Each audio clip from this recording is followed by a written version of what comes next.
Right. Hey, college research students. I'm using a new technology today, and as you know, I'm not very technologically savvy, but I think this is working, and I'm ready to give you some instructions. So, hi, how are you? It's the first day of class. Yay! I'm sure that you are really busy right now with Jason and Sandy sending you a huge amount of work.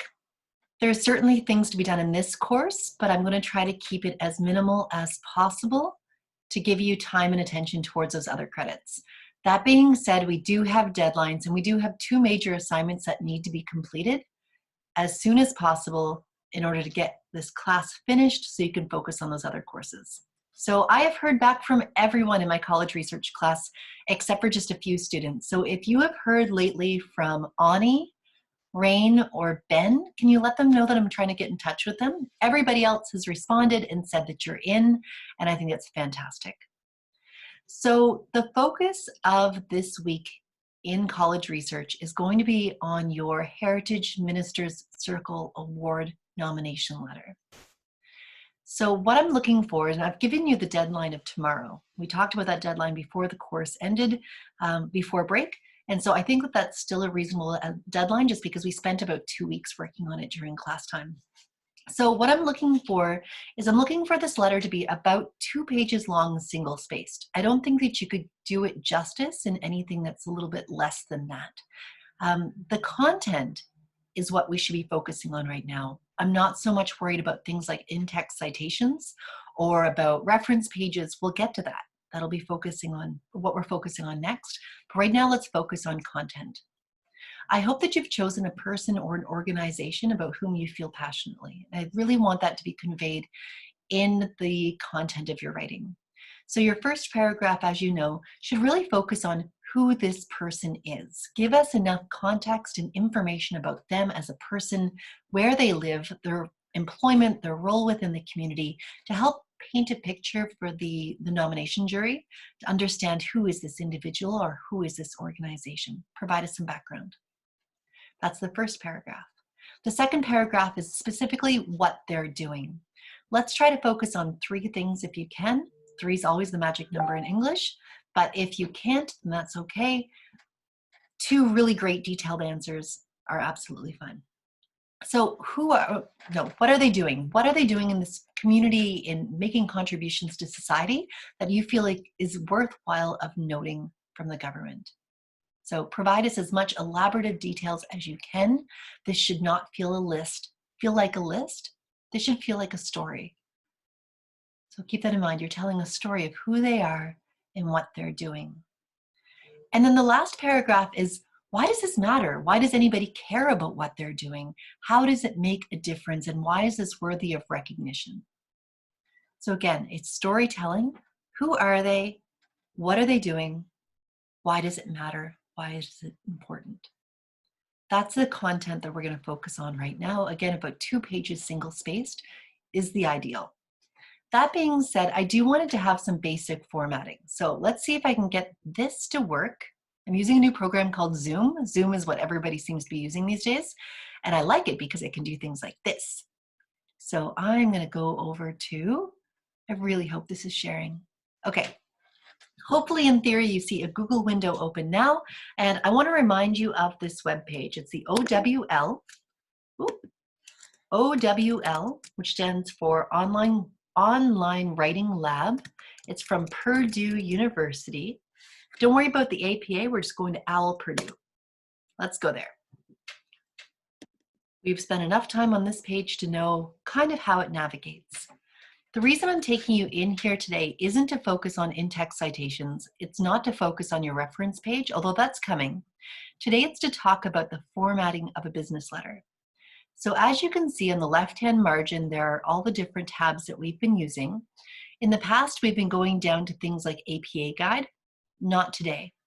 Today we're going to be focusing on this one right here, which is subject-specific writing. If you click on subject-specific writing, there's lots of different technical writing that's applicable for different careers. Today, we are focusing on professional technical writing. And then finally, we are going down here to basic business letters. Basic business letters. So if you got a little bit lost, pause it, Rewind this video, go back and double check. Under basic business letters, and we looked at this in class together, but if you weren't there, this is how I expect your business letter to be formatted. We want to have your address, the date, the address to which we're sending it, and that is the address that's on the webpage for the Minister's Heritage Circle Award. You should, of course, have a salutation. In this case, we decided that Dear Selection Committee is probably the best salutation. And then your body paragraphs and a closing.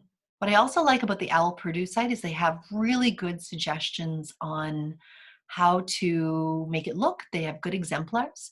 And so yours should look virtually identical to the one that you're seeing on the screen in front of you right now. So there, that's not too bad. Let's see if I can stop that sharing. Go back to me. Okay, so again, ideally what's happening is you're emailing to me your rough draft, which talks about who they are, what they're doing, why it matters, and it kind of looks like a business letter, even if it's not perfect. That being said, as I emphasized in the last video, my deadlines aren't hard and fast anymore. I think Tuesday is reasonable because Wednesday I'm going to be teaching something new. And then Friday I'm going to be teaching something new. And so if you don't stick to these deadlines with the self-discipline it takes to stay on top of your coursework, you're going to quickly fall behind. And then those feelings of being overwhelmed and I don't know if I can do this are going to set in. We're going to move slowly, but stay on top of your work. As always, if you have any questions about this assignment, if you want me to look through a rough draft paragraph, you can email me anytime. I am also going to attach to this email, I don't want to put it in a public video, but I'm going to include my phone number again, so you can text me anytime with questions, you can take photographs of your work, whatever it takes. What else did I want to talk about?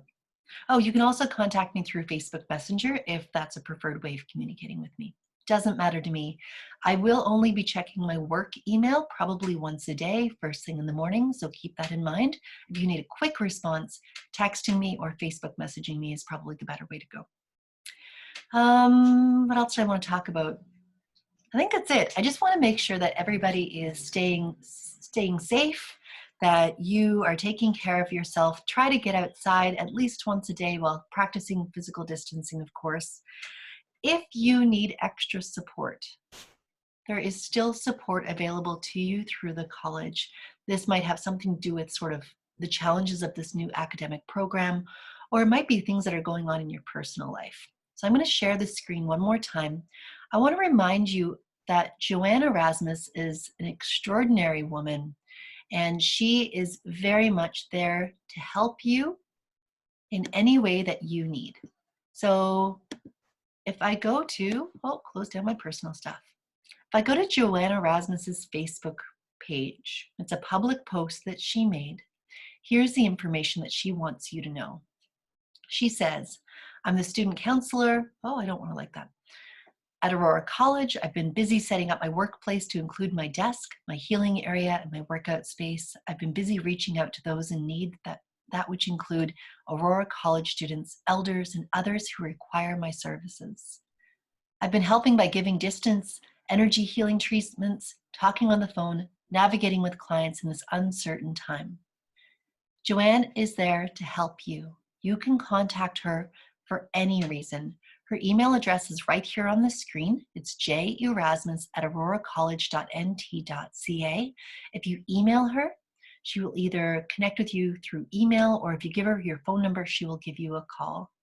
I think it's a really amazing thing that she's doing, and I hope that you take advantage of her kind ear to listen to if that's something that you need.